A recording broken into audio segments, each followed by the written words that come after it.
Segundo as Testemunhas de Jeová, a oração do Pai Nosso é um modelo a ser seguido. E muitas das coisas que Jesus disse, nós temos de levar em conta o contexto. Então, até que ponto essa oração ela deve realmente ser um modelo para as pessoas, para os cristãos hoje em dia? Quando Jesus ele proferiu a oração registrada ali em Mateus capítulo 6, versículos 9 ao 13, ele estava mostrando aos seus discípulos a importância de eles serem diferentes daquelas pessoas, daqueles líderes religiosos, em especial, que haviam naquele tempo. Pessoas que eram hipócritas, que costumavam fazer caridades apenas para serem vistos e também longas orações nas esquinas, em locais públicos, com o objetivo de serem vistos pelas pessoas. Então, primeiro note que a pessoa que faz a oração, ela precisa pedir o perdão a Deus, ou seja, nessa oração no Pai Nosso, que alguns consideram como um modelo. E esse perdão, conforme nós veremos, ele é algo condicional. Mateus capítulo 6, versículos 12 e 14, ele diz o seguinte: E perdoa-nos as nossas dívidas, como nós perdoamos os nossos devedores. Porque se perdoardes aos homens as suas transgressões, também vosso Pai Celeste vos perdoará. Então percebeu o caráter condicional desse perdão? Então ele diz, porque se perdoardes aos homens as suas transgressões, então também o vosso Pai Celeste os perdoará. Então, resumindo esse ponto aqui, nós vemos que primeiro você precisa pedir o perdão a Deus e segundo, Deus perdoa apenas se antes você perdoar o seu próximo.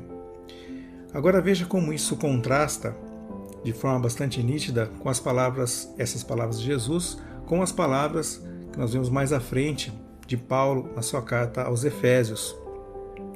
Essas palavras então foram dirigidas à igreja já constituída naquela época, e então após a obra consumada de Cristo na cruz. Efésios 4:32, ele diz: E sede amáveis uns para com os outros, compassivos, perdoando-vos uns aos outros, como também Deus vos perdoou por causa de Cristo. Um outro texto agora, Colossenses 3:13.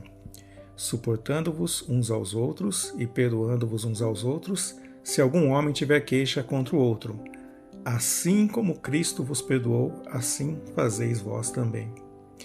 Então, ao contrário do que Jesus havia ensinado antes de sua morte, a partir da fundação da igreja nós vemos que o perdão de Deus ele vem em primeiro lugar. Então não somos nós que pedimos o perdão, mas Deus já nos perdoa em primeiro lugar. Ou seja, porque Cristo morreu, nós fomos perdoados. E porque nós fomos perdoados, nós também exercemos o perdão àqueles que talvez nos ofendam. Isso é algo que muitas denominações, em especiais seitas, como a das Testemunhas de Jeová, tentam esconder. É uma realidade que eles procuram ocultar dos seus membros. Por que eles fazem isso? Porque isso tiraria o poder que essas seitas têm sobre as pessoas. Veja que, especialmente essas seitas, elas escondem esse fato de que todos os salvos em Cristo já têm então o perdão de Deus. Não precisam mais ficar pedindo o perdão, mas apenas confessar a Deus os erros cometidos e seguir em frente procurando não cometer mais esses mesmos erros. E também não é preciso confessar a homens imperfeitos as suas falhas. E é isso que as seitas querem, que as pessoas confessem, procurem esses homens, para que assim elas possam ter o controle sobre os seus membros, sobre o seu rebanho. E o que é pior, esses homens acabam então tendo em suas mãos o poder de decidir, talvez condenar essa pessoa, ou como os anciãos da Testemunha de Jeová costumam dizer, estender a elas a misericórdia. Então isso é algo que não é bíblico. Agora note Atos capítulo 19, versículos 3 ao 5. Atos 19, 3 ao 5. E ele lhes disse, em que sois batizados então? E eles disseram, no batismo de João. Então Paulo disse, certamente João batizou com o batismo de arrependimento, dizendo ao povo que eles crescem naquele que viria depois dele, isto é, em Cristo Jesus. E eles, ouvindo isso, foram batizados no nome do Senhor Jesus. Notou agora o contraste com as perguntas do batismo, que nós conhecemos bem, das Testemunhas de Jeová? Então vamos relembrar então essas perguntas conforme estão lá no livro Organizados. A primeira pergunta é: você se arrependeu dos seus pecados? Dedicou sua vida a Jeová e aceitou o meio de salvação escolhido por Jeová? É Jesus Cristo? E a segunda, você entende que ao se batizar, você se torna testemunha de Jeová e passa a fazer parte da organização de Deus?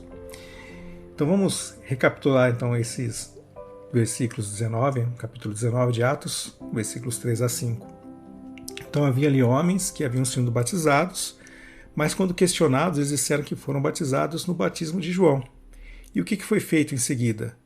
Diz aqui que eles foram batizados então nesse batismo de João, que era um batismo de arrependimento. Era um batismo diferente daquele que passou a ser praticado após a morte de Cristo.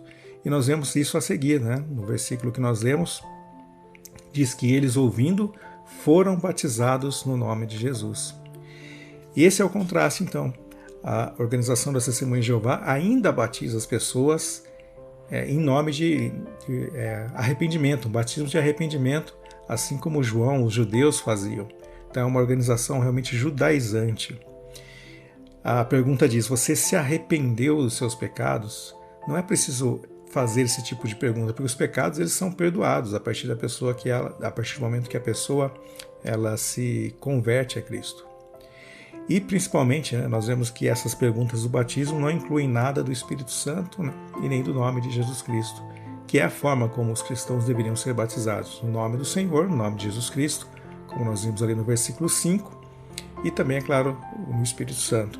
E isso não acontece na organização Torre de Vigia.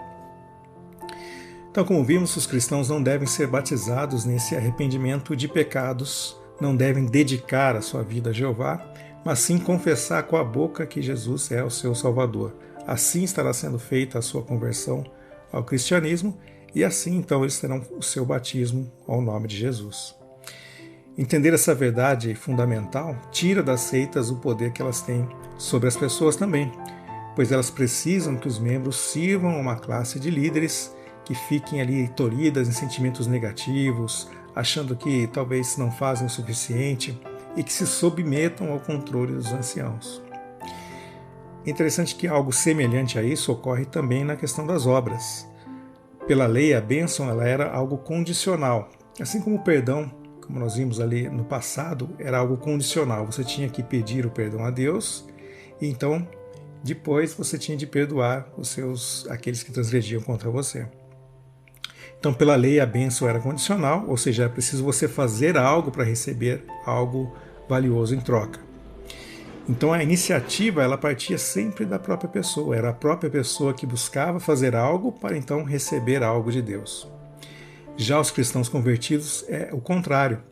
Eles recebem o perdão, eles recebem a bênção de fazer parte do corpo de Cristo, parte da igreja, e por receberem essa bênção, então eles vão querer fazer obras para ajudar também outras pessoas. Agora veja Efésios capítulo 2, 8 e 9, que reforça esse aspecto. Efésios 2, 8 e 9 diz: pois pela graça sois salvos por meio da fé, e isso não é de vós mesmos, isso é o dom de Deus, não de obras para que nenhum homem se glorie. Então, 2 pontos em destaque é que isso é pela graça, ou seja, é algo que vem gratuitamente, é algo que vem de cima, não é algo que nós produzimos. E o versículo 9 deixa claro que não é de obras para que nenhum homem se glorie. Então, primeiro nós cremos que Jesus ele morreu por nós, com o seu sangue nos garantiu a nossa salvação eterna, e depois nós fazemos as obras que ele coloca no nosso caminho. O cristianismo ele atua então como ele foi uma quebra de paradigmas daquele sistema judaico, em que o homem ele estava então no centro da questão. Ele tinha de fazer obras, ele tinha de pedir o perdão. Então tudo dependia do homem, da vontade do homem e da sua própria ação. Mas agora nós vemos que houve no cristianismo uma inversão. O homem perde então esse destaque, deixa de ser o promotor da ação, mas ele passa a ser o recebedor da ação. As relações de causa e efeito que existiam, obra e recompensa, obediência e bênção, foram então invertidas. Primeiro nós recebemos a bênção e por isso nós somos obedientes e fazemos obras. Primeiro nós recebemos o perdão E por sermos nós mesmos perdoados, nós também perdoamos as pessoas. Tudo parte de Deus e reverte para a glória dele mesmo, e não para os homens. O cristianismo, então, é, como não poderia deixar de ser, algo cristocêntrico e não antropocêntrico. O homem ele sai de cena como o mecanismo principal, aquele que faz, aquele que procura, para ser aquele que recebe e, por receber, então procura agir de acordo com a vontade de Deus. E é importante entender isso porque assim nós desfrutamos da verdadeira liberdade que vem de nós conhecermos ou compreendermos que nós não estamos mais sob o jugo de homens. Ninguém deveria se sentir talvez deprimido porque acha que não faz o suficiente para Jeová. Afinal, é Ele que coloca as obras no nosso caminho. Não somos nós que devemos ter uma ação proativa nesse sentido. Também, tampouco deveria alguém carregar o peso de talvez erros graves do passado, achando que Deus ainda não o perdoou, ou que precisa fazer algo para compensar os seus erros do passado. E é esse peso que as seitas colocam sobre as pessoas, o peso de achar que não faz o suficiente para que a pessoa possa se esforçar em fazer sempre mais, e o peso dos seus erros, para que a pessoa também procure meios de compensar esses erros do passado, e esses meios vão ser sempre procurando fazer as coisas que a seita coloca em seu caminho. Muito bem, esse era o ponto que queria passar hoje com esse vídeo, e se você gostou, deixe o seu like e compartilhe com outros.